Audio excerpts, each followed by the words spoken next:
السلام عليكم المشاهدين. اليوم ان شاء الله غنشرمل معاكم الزيتون بطريقة رائعة افضل من ديال المحلات بمقادير بسيطة. كيجي الزيتون ديالنا ولا اروع. المهم خليو معاكم ديك اللايك ويلا نبداو على بركة الله. كما كتشوفوا معنا هذا هو الزيتون اللي حضرناه العام اللي فات من بعد ما حلا. دابا غناخدو الكميه اللي غنحتاجوها نوضعوها في اناء ونغسلوه مزيان. من بعد ناخدو القنينه او العلبه اللي غنشرملو فيها الزيتون ديالنا، نعملو فيها الماء.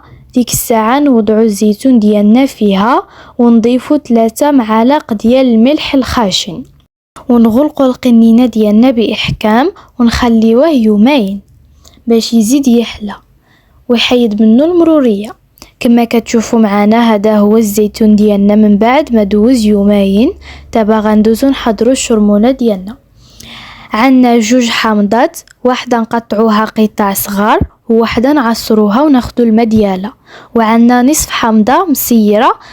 كما كتشوفوا نقطعوا الحامض ديالنا ودابا نضيفوا الحامض على الزيتون ونضيفوا 2 معالق ديال الملح، نضيفوا عصير الحامضه ونضيفوا كذلك ملعقة صغيرة من الفلفل الحار. نحركو شوية ونضيفوا كأس إلا ربع من زيت الزيتون ونحركو الزيتون مزيان باش تدخل الشرمولة في الزيتون. من بعد نضيفوا الماء حتى يتغطى الزيتون ديالنا ونغلقوه بإحكام.